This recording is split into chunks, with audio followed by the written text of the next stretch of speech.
Hey everyone, my name is Kavan and thank you so much for joining my session today. So today I want to talk to you about Build in Public, and this is why I'm giving you a tasting menu today so that hopefully you can learn something new today and then reflect on your mindset and then take your new approach to build your online presence, online brand, or even grow a loyal following. Maybe a little bit about myself before we start. So I'm the founder and creator of a community around Build in Public called Public Lab. And I'm also the creator of a cohort-based course called Build in Public Mastery. So I basically talk about all things related to Build in Public. So that includes like how do you be authentic online, how do you make friends online, how do you capture stories of your journey and share the ups and downs so that you can have people resonate with you.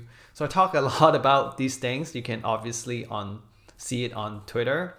And previously, I'm a startup founder, so I had a lot of failures in my past number of years, and I'm really using this as lesson learned to share with other people as well. So I need to first tell you my personal story. So it was October 2020, and I had just left my role as the CEO of a funded startup.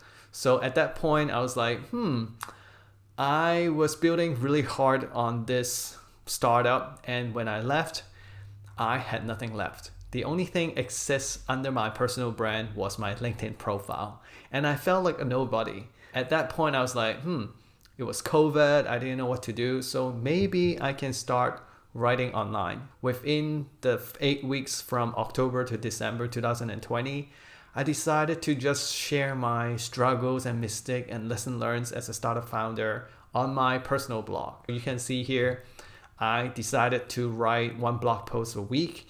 So it was a lot about like user interview traps, how to validate startup idea, how to be successful in life, how do you fight with decision fatigue, all things about entrepreneurship, because I failed a lot.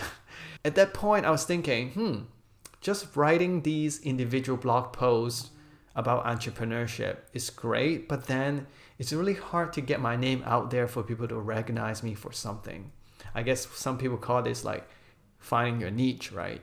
In the new year, I decided, hey, I need to create what I call a killer piece of content so that people can read it, get a lot of values, and then share it with their friends. So at that point, I was doing a lot of research around like, what are the topics out there that I can perhaps talk about? So I actually did a lot of research, and then at one point I bumped into this concept called Build in Public. And at first I didn't know what it meant because it was a new term, but as I learned more and more about it, I realized that, oh my God, this is my life values and principles. I live my life this way by being transparent, by holding myself like integrity and high standard, by helping people and sharing what I know. This is exactly me. So even though the data tells me that no one cares about this term, back then it was like 0 to 10 search volume in the US for this term. But I didn't care because I thought this is something that I can talk for years to come, and I can definitely represent this concept. So I decided, hey, if no one else is creating resources around this term, maybe I could be that person. So you know what I did? I decided to announce that I'm going to write a Build in Public guide to help everyone else who's curious about this topic. And I announced it on Twitter on Jan 8th. And back then I didn't really have like a huge audience. I think I started the year with like 400 followers, which 180 of them are from my past 10 years, which are my high school friends, college friends, and they're not even active on Twitter. So essentially I had like 200 followers. But I didn't care. So here you can see I started to share how I developed this guide. I was pretty much writing in public. So I was telling people, hey, I have done my research. This is what I found. Is it worth writing about? I don't know, but let's see. And then in a few days, I write another post about like, should I make it free or paid? And as you can see, I only get 4 likes. So it was not something like remarkable at that point. And then I share again about like, okay, now I'm gonna really focus on writing. And this time I get 10 likes. So not so bad. I mean, improved a lot, 2.5x, not so bad. And then in a few days, I share again, hey, part 1 is launched. Hey guys, read it. You enjoy it. And I get 14 likes. But still, it was very slow, and you can see that not a lot of people actually reply to my tweets. So a lot of people might be super discouraged and feel that, why am I doing this? Why am I sharing so much, spending time to write these tweet threads when no one is reading? But since I failed many times as an entrepreneur, I know that things take time and I'm willing to wait. So what I did is I don't care. I just keep going. And when I finally finished the part 1 and 2, and in the process, I was looking for early readers to help me out, I was building up a lot of momentums. So you can see here in the beginning of Feb, when I actually launched the guide, I had a lot of likes and reply, and people were going crazy because it's the first time they see something like this on the topic of building public. So this is my personal story, because this is how I actually realized that by sharing your stories, the ups and downs, by sharing your decisions, people actually follow you. And at some point when you're launching something, or you're like telling them that you have a new course coming up, then people actually pay attention to you, because through that time you have built up the trust and the connection with people. So a lot of you might be wondering, okay, that's cool, Kavan, your personal story is cool, but how do I kind of understand the concept of building public? The way I look at it is, just imagine yourself walking into a restaurant. And this is not a typical restaurant. This is a restaurant with an open kitchen.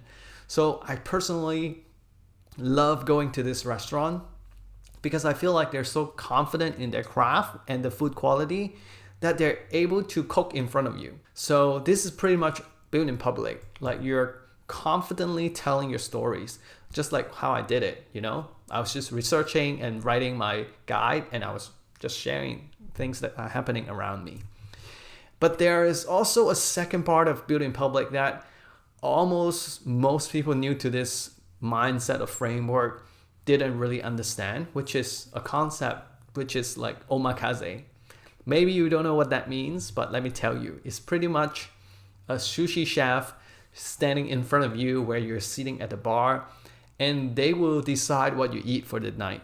And not just serving you the fish and the sashimi, but they actually explain the philosophy around, like, why do they serve this fish to you? How do they like pair it up with a sake or something?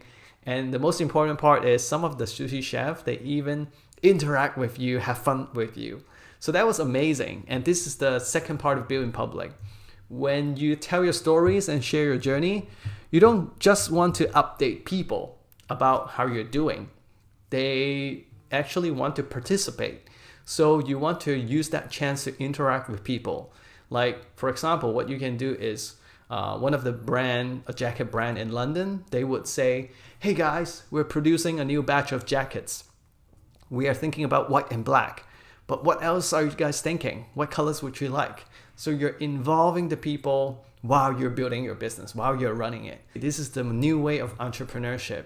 And I personally have a lot of faith in this approach and mindset, because right now, if we look at how entrepreneurs like us do things, a lot of us are actually doing things in a very linear way. For example, you think about what product you want to create to solve a problem, you communicate it, and then you find customer, you deliver your values, right?